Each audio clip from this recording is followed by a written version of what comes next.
planeta Terra, que tem um negócio que é fundamental para a gente viver, que é a atmosfera, mas para a astronomia é terrível. Então, a atmosfera gera aberrações cromáticas, ruídos e tudo. Então, você ter um telescópio em Terra é muito bom, lógico que a gente tem vários, só que você tem que lidar com esse problema. E aí, sempre se teve a ideia do espaço. É uma ideia que é meio básica. Ele começou a rodar os Estados Unidos com o projeto de um telescópio espacial. Ele rodava os Estados Unidos e ele ia conseguindo apoio popular.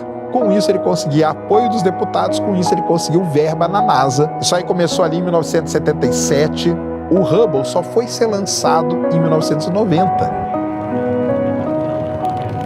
No que a gente chama faixa visível do espectro. Então você tem o espectro eletromagnético que vai lá, ultravioleta, azul, laranja, vermelho, infravermelho. Por que isso é importante para a astronomia? Porque eu observo um objeto num determinado comprimento de onda, eu vou entender uma parte do objeto. Para eu entender ele por completo, eu teria que observar em todos os comprimentos de onda. Tem determinadas situações, por exemplo, nascimento de estrela, na luz visível eu não consigo ver. Aquela nuvem de poeira é uma coisa opaca. Primeiro, por que ele tem esse nome? Lá da década de 20, o cara que descobriu as galáxias. Então, o primeiro grande objetivo do Hubble era observar o maior número de galáxias possíveis para ver se o que o Edwin Hubble fez realmente estava correto. O Hubble foi o primeiro a ver um buraco negro e comprovar um buraco negro. Descobriu muita coisa no sistema solar, entendeu? Descobriu tempestades em Saturno, tempestades em Urano e Netuno. Ele descobriu um negócio muito legal, foi a primeira vez que a gente viu galáxias colidindo. Foi o primeiro a ver um efeito muito importante chamado lente gravitacional, uma grande concentração de massa que acaba, com isso, você consegue ampliar o poder do seu telescópio. Você vê coisas que estão muito mais distantes, porque funciona como uma lente, só que usando a gravidade para distorcer a luz. Você acha um aglomerado de galáxia e no aglomerado é cheio de arquinhos assim, ó. Pega um copo d'água aí na sua casa agora, põe ele na luz. Aquilo lá é que o Hubble que descobriu isso. Ele descobriu que o universo tinha muita galáxia, milhares. Então ele fazia foto de um pedacinho e ali tinha milhares de galáxias. Mas logo depois que o Hubble foi lançado, o pessoal começou a pensar num próximo telescópio. Porque o Hubble, vamos lá, ele vê no ultravioleta, na luz visível e no comecinho do infravermelho. Então ele é limitado nesses comprimentos de onda. Tem coisa que ele não vai ver. No infravermelho eu vou conseguir ver dentro de nuvens de poeira e gás. Igual eu falei, as nuvens de poeira e gás são opacas para a luz visível, mas são transparentes para o infravermelho. Então eu vou conseguir estudar muito bem como as estrelas nascem. O universo está em expansão. Quanto mais longe eu vejo coisas no universo, essas coisas estão indo para o vermelho. Então, galáxias muito, muito distantes, você que pode observar. Então, pensaram nisso e criaram um projeto chamado, esse era o nome. Isso aí, o ano é 1996. Esse projeto passou por algumas revisões e aí, ali em 2001, decidiram que 10 metros era muita coisa e fecharam em 6,5 metros. Em 2002, esse nome era muito esquisito. O James Webb foi um cara muito importante na história da NASA. Ele foi o administrador da NASA na época do programa Apollo. Foi sob a administração dele que a gente pousou na Lua. Em 2002, o telescópio é renomeado para James Webb. Ele é passado para uma empresa chamada Northrop Grumman. É uma empresa muito importante do setor militar americano. Ele era um projeto muito, muito complexo. Tudo nele era muito novo. Para atuar no infravermelho, mas não é friozinho não. É frio a ponto de chegar perto do zero absoluto. Tem um instrumento do James Webb que opera a 5 graus acima do zero absoluto. Zero absoluto é menos 273, né? Por quê? Infravermelho é o comprimento de onda, é a radiação térmica que a gente chama. Se você tem um equipamento aqui, uma câmera, a câmera que está me filmando agora, ela está gerando calor. Tem que ficar em estado criogênico, que a gente chama. Então, tiveram que desenvolver toda uma tecnologia para isso. Para ele ficar tão frio assim, tiveram que fazer um escudo de calor muito poderoso. Uma das coisas que mais deu trabalho na história. São folhas bem fininhas, um material que parece papel alumínio, mas não é, tá? É Kevlar, tem o nome lá dele, até é uma empresa que faz e tal. Do tamanho de uma quadra de tênis. E são 5 folhas. Lembrando que essas folhas iriam ser abertas no espaço de forma automática. tudo era muito novo no James Webb. Em 96 ele foi bolado o plano dele. 2003 é que ele vai começar a ser produzido, montado, construído. Ele teve, como o projeto era muito caro, era muito complexo, ele passou por várias revisões, ele teve a ponto de ser cancelado várias vezes em 2000. Ele vai ser lançado em 25 de dezembro de 2021, no dia do Natal. Ele foi lançado da Guiana Francesa, a bordo de um foguete europeu chamado Ariane 5. O James Webb foi lançado finalmente, foi para o espaço. 2, unité, top! 3, 2, 1, ligou, ligou, ligou, ligou, ligou, ligou, partiu! Vai, James Webb! Ele não poderia ficar aqui, porque aqui é muito quente ainda para ele. Existem pontos de equilíbrio gravitacional que a gente chama pontos de Lagrange.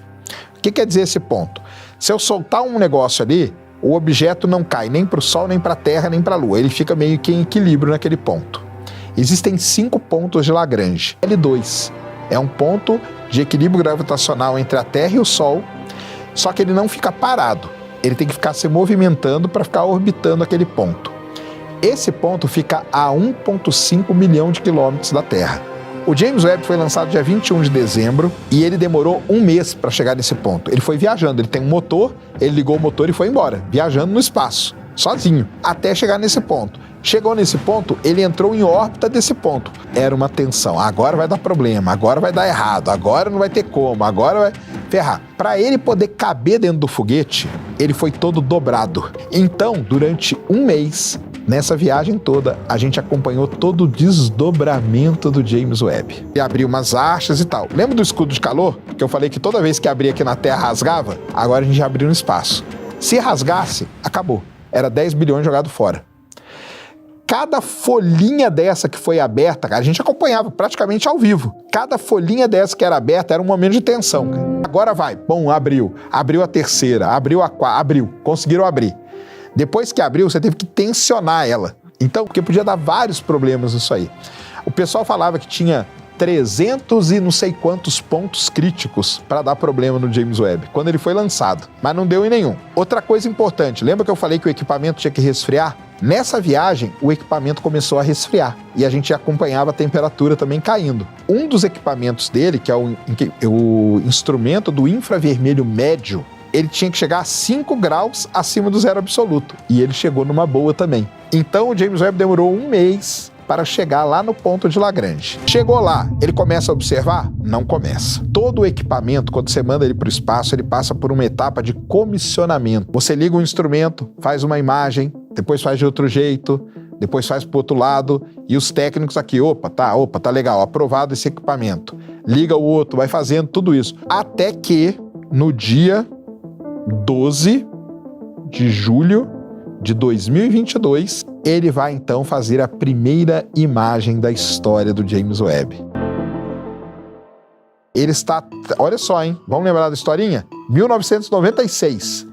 Ele começa a trabalhar efetivamente em julho de 2022. Acabou de fazer 2 anos que ele está trabalhando. Até posso. Só que para isso eu tenho que fazer um projeto. Eu tenho que estar ligado a uma universidade, a um centro de pesquisa. Eu escrevo um projeto. Quero observar o planeta Júpiter, por exemplo. Por quê? Porque eu quero estudar lá um tipo de nuvem assim assado para não sei o quê. Eu mando isso para uma instituição. Essa instituição vai receber projetos do mundo inteiro. Aprovou meu projeto entra numa fila. Então o James Webb, ele não é um telescópio que está vasculhando o céu sem parar.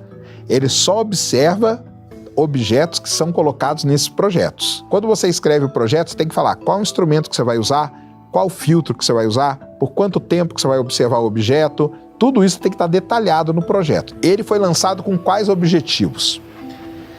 Estudar um período do universo chamado Era da Reionização. Como a gente acha que sabe, vamos dizer assim, ele nasce com o Big Bang. Então você tem muita energia ali, você tem um período que ele cresce muito, altamente energético. De repente ele dá tipo uma morrida. Teve o período inflacionário, depois a Era das Trevas. Depois As coisas que ficaram aqui nas eras das trevas, elas começam a se recombinar. E as estrelas começam a brilhar e as galáxias começam a se formar. Esse período a gente chama de reionização. O universo é reionizado.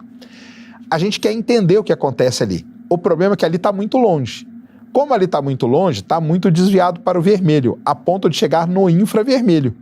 Então, o principal objetivo do James Webb é tentar descobrir galáxias nesse período aqui. Nós estamos olhando, esse é um objetivo dele, é entender o início do universo. Como que se formaram as primeiras estrelas e as primeiras galáxias do universo. Pela conta que a gente faz com as evidências que a gente tem, esse início do universo aconteceu há 13,8 bilhões de anos atrás. O máximo que a gente pode chegar, isso é uma coisa muito legal. Aliás, quando ele começou a trabalhar, ali em julho de 2022, saíram, acho que em uma semana, 4 ou 5 recordes de galáxia mais distante. Porque o que aconteceu? Os projetos, lembra que os projetos que eu falei? Eles começaram a rodar, os resultados começaram a ser entregues e o pessoal começou a publicar. Aqui a galáxia mais distante e tal. Depois foi revisar isso, não era bem assim, aquelas nuvens. O Hubble não consegue ver. Mas então, descobrir ou entender o processo de formação de estrela, James Webb fez muitas imagens de estrelas nascendo, protoestrelas, que é uma fase antes da estrela, e ele está ajudando muito a gente a entender esse processo, como as galáxias vivem. Os astrônomos dividem o universo em setores com relação à idade. A gente chama do amanhecer cósmico. Coisas que estão um pouquinho mais próximas, já passou alguns bilhões de anos, a gente chama do meio-dia cósmico. Cosmic Noon, que eles chamam. E as coisas mais próximas de nós aqui, ele quer observar galáxias, muitas em todos esses períodos, porque aí nós vamos entender, a gente faz uma timeline da vida da galáxia, como que ela nasce, como que ela vive até chegar o dia. E já tem muita coisa também, porque os equipamentos dele para fazer imagens são excelentes, cara, e fazem imagens no infravermelho, coisa que a gente não tinha antes. O James Webb, ele não é um substituto do Hubble. O Hubble vê o ultravioleta, visível e o comecinho do infravermelho, e o James Webb completa. A faixa do infravermelho ela é dividida em infravermelho, o próximo e o médio. Falta o distante. Precisamos de um telescópio para vir aqui agora. E é assim, você vai completando o espectro. E é assim que nós vamos entender muito bem tudo que a gente vê. É descobrir uma bioassinatura. Ele descobre um exoplaneta e aquele exoplaneta tem atmosfera. E ele passa para o James Webb. O que acontece então? Quando um planeta com atmosfera passa na frente de uma estrela, a luz da estrela passa pela atmosfera. E a atmosfera do planeta funciona como um prisma. Ela decompõe a luz da estrela. Só que ela decompõe de acordo com os elementos químicos que estão na atmosfera. E aí, se tiver um elemento químico ali que é produzido por vida, a gente descobriu que tem vida naquele exoplaneta.